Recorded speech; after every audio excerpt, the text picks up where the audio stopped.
តាមពិតទៅខ្ញុំមិនមែននិយាយដើម្បីជន់ផលិតផលិតផលខ្លួនឯងទេខ្ញុំគ្រាន់តែនិយាយចាក់បដ ாய் ទៅតាមអ្នកខមមិននឹងឯងហើយជាក់ស្ដែងរាល់ថ្ងៃសម្រាប់ខ្ញុំហ្មងណាទោះបីជាខ្ញុំលក់ឡានហ្នឹងធ្លាក់ពីលើឋានសួគ៌មកក៏ដោយក៏មានអ្នកទើសដែរហើយការទើសពេលខ្លះឡានចិនចេះឡានចិនចុះហើយបើតាមដែលខ្ញុំមើលឃើញទៅគាត់ទើសហ្នឹងគាត់និយាយទើសដើម្បីឲ្យគេមើលមកហ្នឹងថាគាត់ហ្នឹងអស់ចាហើយជាក់ស្ដែងគឺអញ្ចឹងបាទហើយសម្រាប់ឡានអគ្គិសនីដែលខ្ញុំលក់ទាំងអស់បាទខ្ញុំលក់ឡានអគ្គិសនីនាំចូលមកច្រើននេះវាចូលជាងមួយឆ្នាំជាងហើយបាទហើយប្រភេទឡានទាំងអស់នេះគឺជាឡានដែលលក់ដាច់ខ្លាំងបំផុតបាទបងប្អូនតែងតែខមមិនសួរថាហេតុអីបានដាក់មកច្រើនម៉េះដោយសារលក់ដាច់បងប្អូនទាំងគ្នាបាទពីមុនតម្លៃវា 40000 ជាងតែឥឡូវខ្ញុំប្រម៉ូសិននៅសល់តែ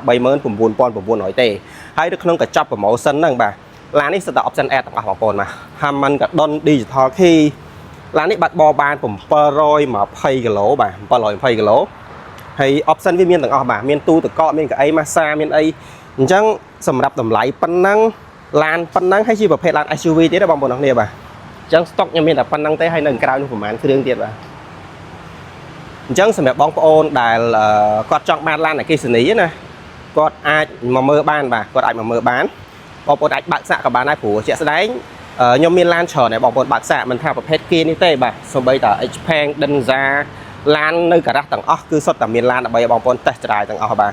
អញ្ចឹងម្ដងទៀតបាទនេះគឺជាប្រភេទអគ្គិសនី Kia EV5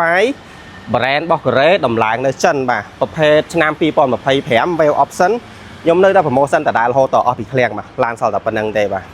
អញ្ចឹងតម្លៃ 39900 បាទ free ផ្លាកលេខ free ស្កតកាប់ទឹកថ្នាំអាល្អ free UV free កម្រាលជើង free ឆ្នាំងសាយបងប្អូន2ទៀតហើយមានការធានាជូនទៀតបាទ